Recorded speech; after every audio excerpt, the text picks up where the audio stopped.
Welcome to star news TV 9.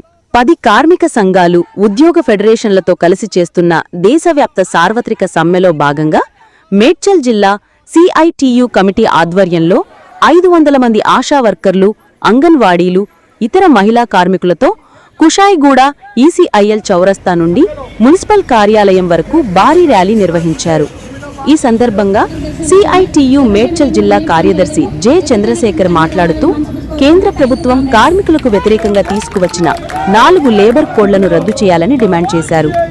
ప్రభుత్వ రంగ సంస్థల ప్రైవేటీకరణ ఆపాలి, కనీస వేతనాలు 26,000 రూపాయలు ఇవ్వాలి, 8 గంటలు పని దినాలను కొనసాగించాలి, స్కీమ్ వర్కర్స్ ను కార్మికులుగా గుర్తించాలి, కనీస పెన్షన్ 9,000 రూపాయలకు పెంచాలని వారు డిమాండ్ చేశారు. ఇదే రీతిలో అందరూ మనం ఇప్పుడు అనుకోవచ్చు, మా గురించి మాట్లాడేది ఈరోజు దేశవ్యాప్త సమ్మె కాబట్టి అందరు కార్మికులు ఐక్యంగా పోరాడాల్సిన సందర్భం కాబట్టి అందరి గురించి స్కీమ్ అని కాదు, కార్మిక చట్టాలకే ఈరోజు దిక్కు లేకుండా పోయింది కాబట్టి 4 లేబర్ కోడ్స్ అమల్లోకి వస్తే ఎలాంటి పరిస్థితులు వస్తాయో ఆల్రెడీ మనందరికీ అర్థమైంది. 10 గంటల పనిదినం జీవో వచ్చింది కాబట్టి అందరం కలిసి ఐక్య పోరాటాలు చేస్తేనే ఇప్పుడు మనం ఏమైనా సాధించుకోగలుగుతాం. స్కీమ్ వర్కర్లందరూ భవిష్యత్తులో ఐక్యంగా పోరాటం చేయాలని మేము కోరుకుంటున్నాము.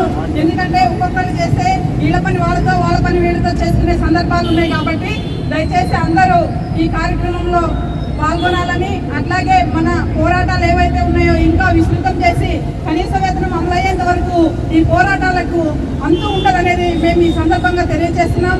కేంద్ర రాష్ట్ర ప్రభుత్వాలు స్కీమ్ వర్కర్ల పట్ల ఇంత నిర్లక్ష్యంగా ఉండడం, 20 సంవత్సరాల నుంచి స్కీమ్ వర్కర్లతో ఇంటి చాకరీ చేయించుకుంటూ కనీస అవసరాలైన ఈఎస్ఐ, పిఎఫ్, గ్రాట్యుటీ, ప్రమాద బీమా సౌకర్యం లాంటిది కూడా లేకుండా చేస్తున్నారు. ఈరోజు రిటైర్మెంట్కి ఎంతో మంది స్కీమ్ వర్కర్లు సిద్ధంగా ఉన్నారు.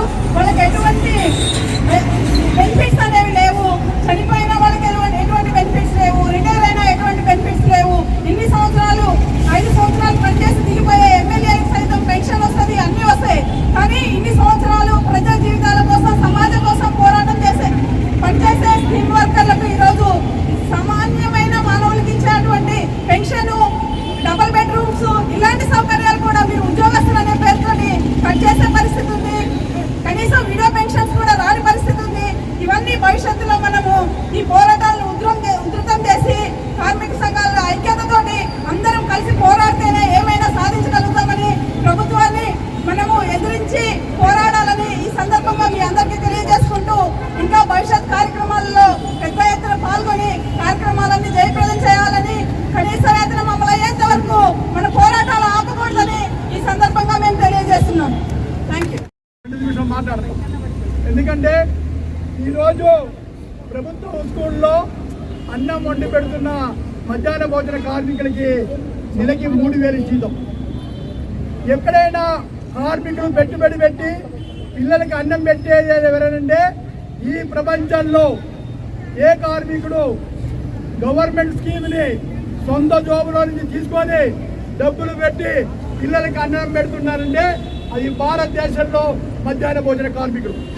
కానీ ఈ మధ్యాహ్న భోజన కార్మికులకి తెలంగాణ రాష్ట్రంలో ఈ రోజు పరిస్థితి ఏంటంటే ఇప్పుడు వరకు 3 నెలల బిల్లులు రాలే. ఒక్కొక్క మధ్యాహ్న భోజన కార్మికులకి 20,000 నుంచి 1,20,000, 1,30,000 వరకు బిల్లులు రావాలి. అంటే ఇప్పుడున్న రేవంత్ రెడ్డి అయినా, ఇంత ముందున్న కేసీఆర్ అయినా, అంత ముందున్న చంద్రబాబు నాయుడు అయినా మధ్యాహ్న భోజన కార్మికులు జోబలించే లేకుండా ఒడ్డుకి తీసుకొచ్చి అన్నం పెట్టి పేరు వాళ్ళు తీసుకున్నారు. బిల్లులు ఇవ్వడం కష్టం, జీతం ఇవ్వడం కష్టం. ఇంత నరక యోజన, ఇంత ఇబ్బంది మధ్యాహ్న భోజన కార్మికులకు ఉంది. అందునే ఈ ప్రభుత్వాన్ని హెచ్చరిస్తున్నాం. మధ్యాహ్న భోజన కార్మికులకి వెంటనే బకాయి పడ్డ బిల్లులు వెంటనే చెల్లించాలి, వారికి జీతభత్యాలు పెంచాలి అని కోరుకుంటున్నాం. అదేవిధంగా మొన్ననే 5వ తారీఖు 10 గంటల పని చేయమని జియో జారీ చేసిండు రేవంత్ రెడ్డి గారు.